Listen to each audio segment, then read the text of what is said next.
بسم اللہ الرحمن الرحیم۔ السلام علیکم۔ ان دنوں میری نئی نئی شادی ہوئی تھی۔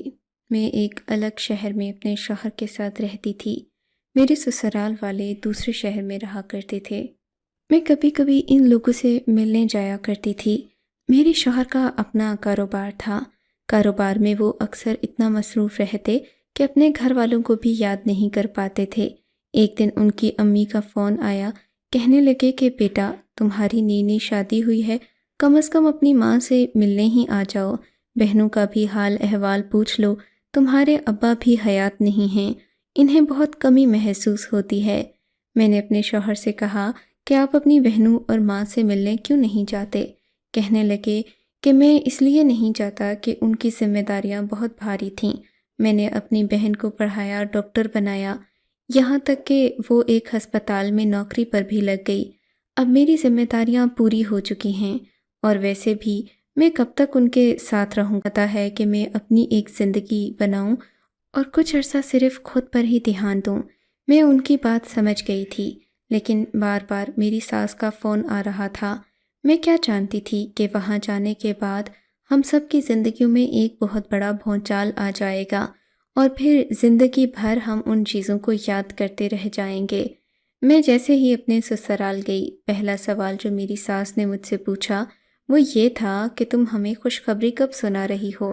میں حیران ہو گئی کہ میری ساس کو اتنی بھی کیا جلدی ہے۔ ابھی شادی کو 2 مہینے ہوئے تھے اور یہ ضد انہوں نے پہلے ہی لگا دی تھی۔ تب میری نند نے بڑی عجیب بات بولی، کہنے لگی کہ اسے بچے تو نہیں ہوں گے۔ ارے بھائی، اللہ نہ کرے کہ ایسا کچھ ہو، انشاءاللہ اللہ ان کو نیک اولاد دے گا۔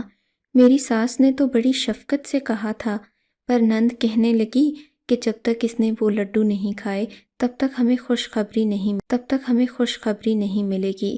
میری ساس نے اسے چپ رہنے کا اشارہ کیا، آنکھوں ہی آنکھوں میں وہ اسے چپ کروا رہی تھیں، لیکن میں سمجھ گئی تھی کہ مریم کچھ خاص بات کہنا چاہتی تھی۔ میں نے اس بات پر زیادہ دھیان نہیں دیا۔ شام کا وقت ہوا، سب لوگ چائے پینے میں مصروف تھے۔ میں نے دیکھا کہ میری نند برقع پہن رہی تھی۔ میری نظریں بہت تیز تھیں، میں ہمیشہ سے آس پاس کا اور ارد گرد کے ماحول پر نظر رکھتی تھی۔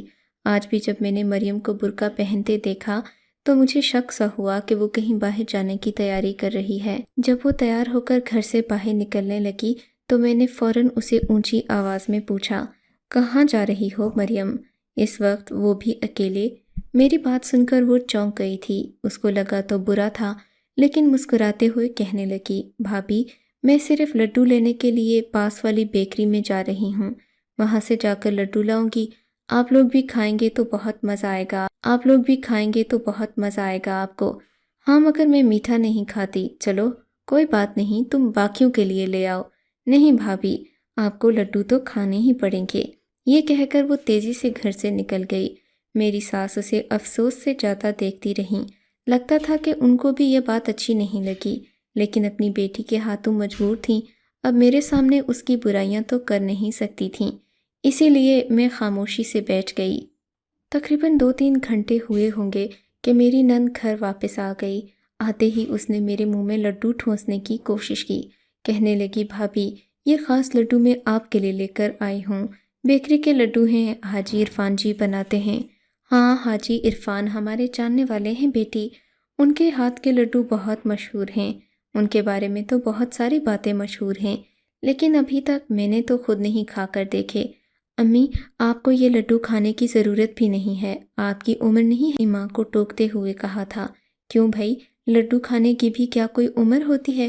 میری ساس نے مشکوک انداز میں پوچھا تو نند نے آنکھ سے اشارہ کرتے ہوئے انہیں کہا، جی امی یہ لڈو صرف بھابھی کے لیے لائے ہیں، اور کوئی ان لڈوؤں کو ہاتھ بھی نہیں لگائے گا، میں فریج میں رکھ دیتی ہوں، بھابھی آپ بعد میں کھا لینا۔ میری نند نے مجھے کہہ تو دیا تھا، لیکن میں بھی بڑی چالاک تھی۔ زندگی بھر میں نے کسی پر مکمل اعتبار نہیں کیا تھا۔ میں ہمیشہ کھلی آنکھیں رکھتی تھی تاکہ اگلا بندہ دھوکہ دینا چاہے بھی تو دے نہ سکے، بعد میں گلے شکوے کرنے کا کیا فائدہ۔ میں صبح اٹھی، میں نے کچن میں جا کر ایک چکر لگایا، کچھ کھانا کھایا اور اسی کو سحری سمجھ کر روزے کی نیت کر لی۔ میں نے اپنے شوہر کو بھی بتا دیا کہ آج میرا روزہ ہے، میں کچھ نفلی روزے رکھا کرتی ہوں۔ تاکہ زندگی میں برکت رہے۔ لیکن صبح اٹھتے ہی سب لوگ ناشتے کی میز پر گئے، میں اپنے کمرے میں ہی بیٹھی رہ گئی۔ سب لوگوں نے ناشتہ کیا، تب کسی کو میری یاد نہیں آئی۔ تقریباً ناشتے کے 10 منٹ بعد مریم میرے کمرے میں آئی، آتے ہی کہنے لگی، ارے بھابھی، آپ یہاں پر بیٹھی ہیں، میں آپ کو پورے گھر میں ڈھونڈ رہی ہوں۔ کیوں؟ تم مجھے کیوں ڈھونڈ رہی تھیں؟ میں نے حیرانی سے پوچھا۔ بھابھی، آپ کو پتہ تو ہے، رات کو میں آپ کے لیے میٹھے لڈو لے کر آئی تھی حاجی عرفان کی بیکری سے، لیکن آپ نے کھائے بھی نہیں۔ میں آپ کو کھلانا چاہتی تھی، دیکھے نا کتنے پیار سے لڈو لائی ہوں میں۔ اس نے لڈو میرے آگے رکھتے ہوئے کہا تھا۔ میری نظر ان پر پڑی تو میں چپ سی ہو گئی۔ کیا ہوا بھابھی؟ اصل میں یہ کھا نہیں سکتی۔ ارے کیوں نہیں کھا سکتی آپ؟ میرے خلوص کا کچھ تو مان رکھیں، میں نے خاص طور پر جا کر مغرب کے وقت آپ کے لیے لائے تھے۔ تم نے بہت اچھا کیا، لیکن میرا روزہ ہے، میں یہ نہیں کھا سکتی۔ میری بات سن کر مریم کا منہ بن گیا۔ اچھا چلیں، میں رکھ دیتی ہوں، آپ افطاری میں کھا لیجیے گا۔ اس کی میٹھی پیاری زبان دیکھ کر مجھے اس پر یقین تو نہیں آ رہا تھا، لیکن میں نے سوچا کہ خواہ جواب دینے سے یا لڑائی کرنے سے اچھا ہے کہ میں اس بات کو ٹالتی رہ جاؤں۔ دوپہر کا وقت ہوا تو ساس نے بھی مجھ سے پوچھا، کیا تم نے مریم کے لائے ہوئے لڈو نہیں کھائے؟ میں نے نفی میں سر ہلا دیا۔ نہیں ماں جی، میں نے اس لیے نہیں کھائے کہ مجھے بھوک نہیں تھی اور فی الحال مجھے روزہ ہے، میں افطاری کے وقت کھا لوں گی۔ میں نے بھی انہیں مکمل یاد دہانی کروا دی، جیسے میں نے واقعی میں لڈو کھانے ہوں اور وقت نہ مل پا رہا ہو۔ افطاری سے تھوڑے پہلے میں اپنے کمرے میں بیٹھی ہوئی تھی کہ مجھے مریم نے آواز دے کر باہر بلایا۔ میں سمجھی کہ اب یہ انہی لڈوؤں کا ذکر کرے گی، لیکن میں نے دیکھا وہ باہر ایک لڑکی کے ساتھ بیٹھی باتیں کر رہی تھی۔ مجھے دیکھتے ہی کہنے لگی، بھابھی، مجھے آپ سے ضروری کام تھا، اسی لیے آپ کو بلایا۔ یہ غوثیہ ہے، یہ کافی دن سے مجھ سے حاجی عرفان کی بیکری کے لڈو مانگ رہی تھی، لیکن مجھے پاس وقت نہیں تھا کہ میں جا کر ان سے بنوا کر لاتی۔ حاجی صاحب بھی صرف لڈو ہمیں ہی بیچتے ہیں، اس کے علاوہ وہ کسی کو نہیں دیتے، ورنہ اگر ایسا کرتے تو میں انہیں خود کہتی کہ یہ خود ہی جا کر لڈو خرید لائیں، لیکن ابھی ایسا ممکن نہیں ہے۔ آپ اگر اجازت دیں تو میں آپ والے لڈو ان کو دے دوں، کیونکہ ان کی مجبوری ہے۔ ان کی شادی کو 3 سال ہو گئے ہیں، لیکن ابھی تک اولاد نہیں ہوئی۔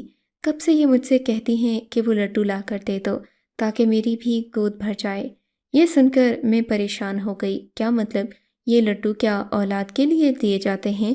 میری بات سن کر میری نند ہنس پڑی، مجھے گلے سے لگایا اور بڑے ہی منافقانہ انداز میں بولی، ہاں تو اور کیا بھابھی، اسی لیے تو میں آپ کو بھی کہہ رہی تھی کہ آپ بھی یہ کھا لیں، فائدہ ہوگا، اور بار بار آپ کو کوئی فکر نہیں ستائے گی کہ مجھے اولاد کیوں نہیں ہو رہی۔ یہ کھاتے ہی، ہاں مگر مجھے ابھی اولاد کی کوئی جلدی نہیں، آپ ان کو یہ لڈو دے دیں، ان کا مسئلہ زیادہ نازک ہے، ان کو اللہ اولاد کی خوشی دے۔ بیٹا، نازک مسئلہ تو تمہارا بھی ہے، میری ساس نے مجھے ٹوکتے ہوئے کہا۔ میں تو کہتی ہوں کہ تم یہ خود رکھ لو، اس طرح کسی کو نہ دو۔ اگر تم نہیں کھاؤ گی تو کیا پتہ دوسری بار مریم کو یہ لڈو ملیں یا نہ ملیں۔ ماں جی، آپ کی بات صحیح ہے، لیکن انسان جب تک کسی کی مدد نہیں کرتا تب تک اس کی بھی اللہ مدد نہیں کرتا۔ بس اسی لیے میں چاہتی ہوں کہ لڈو غوثیہ بی بی لے جائیں۔ چلو بیٹی، جیسے تمہاری مرضی، تم تو بہت اچھے دل کی مالک ہو۔ میری ساس نے میرا حوصلہ بڑھایا تو میں بھی خوش ہو گئی۔ میری ساس دراصل ایک اچھی خاتون تھیں، مگر نند بہت تیز طبیعت کی مالک تھی۔ وہ لڑکی لڈو لینے کے بعد گھر سے چلی گئی۔ میری ساس اور نند کو دعائیں بھی دینے لگی۔ میری نند تیکھی نظروں سے مجھے دیکھنے لگی۔ آج کل تو نیکی کا زمانہ ہی نہیں، یہ کہہ کر وہ اپنے کمس نے مجھ سے کہا کہ تم اپنا دل چھوٹا نہ کرو، مریم بڑے خلوص سے تمہارے لیے لڈو لے کر آئی تھی، اسی لیے اسے برا لگا کہ تم نے ان کی قدر نہیں کی، ورنہ وہ ایسی نہیں ہے۔ میں یہ باتیں ختم کرنے کے بعد اپنے کمرے میں گئی تو شوہر کی تیور بدلے ہوئے تھے۔ مجھے دیکھتے ہی کہنے لگے کہ مجھے تم سے یہ امید نہیں تھی۔ میں حیران ہو گئی کہ میرے شوہر کو اب آخر کون سی بات بری لگ گئی۔ میں نے تو ایسا کچھ کہا بھی نہیں تھا جس پر انہیں ناگواری ہو۔ کہنے لگے، میں نے سوچا تھا کہ میری بیوی پڑھی لکھی ہے تو احساس کرنے والی ہوگی، لیکن تم نے تو آتے ہی میری بہن کا دل توڑ دیا۔ کم از کم اس سے وہ لڈو لے کر کھا لیتی، وہ بیچاری کل رات سے لے کر گھوم رہی ہے، تمہیں اس کا دل رکھنا بھی نہیں آیا۔ کتنے خلوص سے لے کر آئی تھی تمہارے لیے، اس کا مطلب تو یہ ہوا کہ کل کو میں بھی تمہیں کچھ لا کر دوں گا تو تم ایسے ہی نخرے کرو گی؟ نہیں نہیں، ایسی تو کوئی بات نہیں ہے، بس میں میٹھا کھاتی نہیں تب منع کر دیا، میٹھا مجھے پسند بھی نہیں اور راز بھی نہیں آتا۔ کیوں، تمہیں کوئی بیماری ہے؟ وہ بھڑک کر بولے تھے۔ نہیں، بیماری تو نہیں ہے، لیکن بس مجھے کھانا پسند نہیں، اگر وہ کچھ اور دے گی تو میں ضرور کھا لوں گی۔ ایسا خلوص رہا تمہارا تو وہ کچھ بھی نہیں دے گی سوائے طعنوں اور شکووں کے۔ آئندہ سے ایسی حرکت مت کرنا۔ اور تم نے یہ کیا ضد لگا رکھی ہے کہ تمہیں ابھی اولاد سے کوئی دلچسپی نہیں؟ خدا کا خوف کرو، ہماری عمریں 30 سال سے زیادہ ہو چکی ہیں، اس کے بعد اولاد نہیں ہوگی تو ہمارے لیے بھی مشکل ہوگا۔ ہاں تو میں کب کہہ رہی ہوں کہ مجھے اولاد نہیں چاہیے، میں نے جواباً کہا۔ بات صرف اتنی ہے کہ ابھی میں کسی قسم کے علاج نہیں کرنا چاہتی، کیونکہ شادی کو زیادہ عرصہ نہیں ہوا۔ جن کی شادیاں لیٹ ہوتی ہیں ان کو پھر بچوں کے لیے بھی تھوڑی بہت کوشش کرنا پڑتی ہے، پر اس کا یہ مطلب نہیں کہ ہم ابھی سے گولی دوائی کرنا شروع کر دیں۔ ہمارے پاس 10-15 سال ہیں، ہم بھی اس کے لیے یہ لڈو اور پیڑے کھانے کی ضرورت نہیں ہے۔ میری بات سن کر انہوں نے ہاتھ میں رکھا گلاس نیچے پھینک دیا اور بولے، تمہیں تو لگتا ہے کہ اس بات میں کوئی دلچسپی ہی نہیں، میں جا رہا ہوں، میرا تو تم سے بات کرنے کا بھی دل نہیں چاہتا، تم بہت گلے شکوے کرتی ہو، کوئی بات نہیں مانتی۔ میں یہ بات سن کر آبدیدہ ہو گئی، میں نے تو ابھی تک ایسی کوئی چیز نہیں کی تھی جس سے میرے شوہر کو یا پھر سسرال والوں کو اعتراض ہوتا، لیکن نہ جانے کیوں لوگ ایسی باتیں کر دیتے ہیں، فٹ سے دوسرے پر الزام لگا دیتے ہیں۔ میں اپنے کمرے میں بیٹھی رہ گئی، میرا دل بہت پریشان ہو رہا تھا۔ اتنے میں مجھے باہر غیر معمولی حرکت کا اندازہ ہوا، کیونکہ دن کا وقت تھا، ہر طرف خاموشی تھی، ہم لوگ بھی کھانا کھا کر اپنے اپنے کمروں میں تھے کہ مجھے میری نند کے کمرے کا دروازہ کھلنے کی آواز آئی۔ میں چوکنی ہو گئی، میں نے اپنے کان کھڑے کر لیے، ہلکے سے دروازہ کھول کر دیکھا تو وہ برقع پہن رہی تھی۔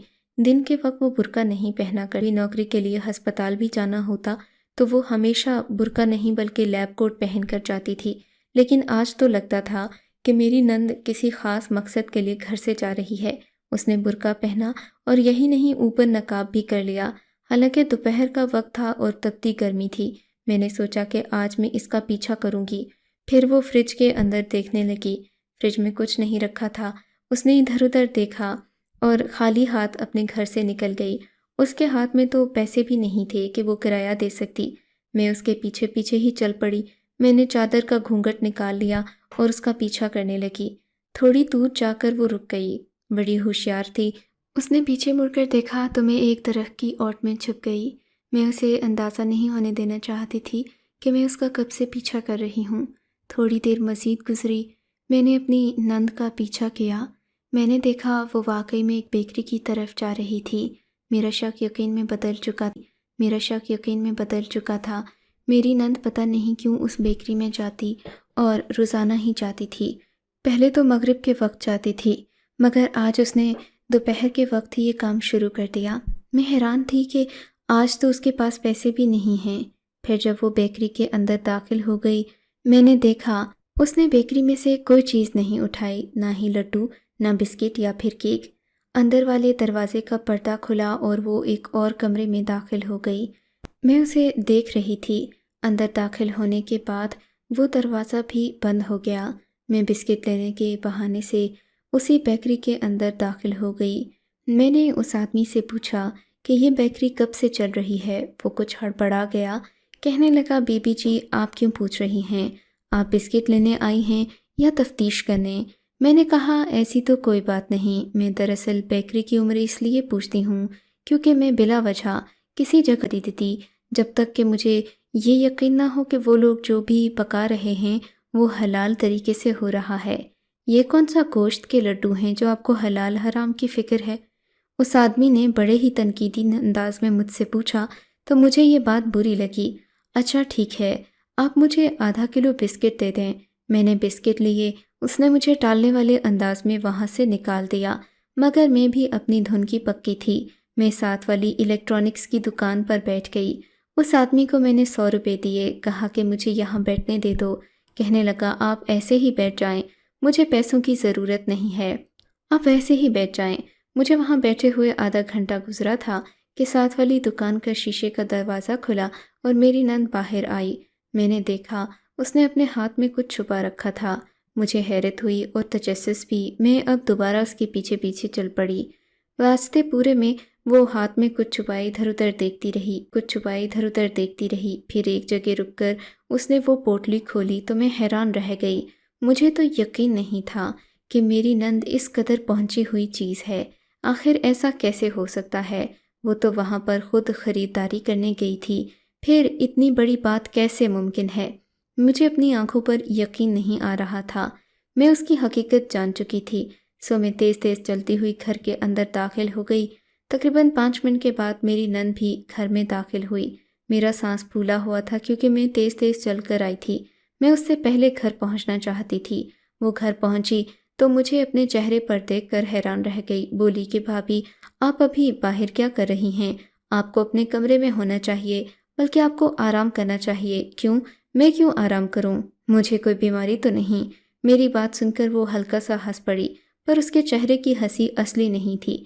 لگتا تھا کہ اسے میری کوئی بات بری لگی ہے یا شاید مزید کوئی بات نہیں کی۔ میں اندر کمرے میں چلی گئی تھی تو منٹ ہی گزرے ہوں گے کہ گھر کے دروازے پر زور زور سے دستک ہونے لگی۔ میں باہر نہیں آئی۔ میں نے سوچا کہ شاید میری نند کو میرا باہر آنا برا لگ رہا ہے، اسی لیے میں چپ چاپ کھڑی ہو گئی تھی۔ اپنے کمرے سے چھپ کر میں باہر کا منظر دیکھنے لگی۔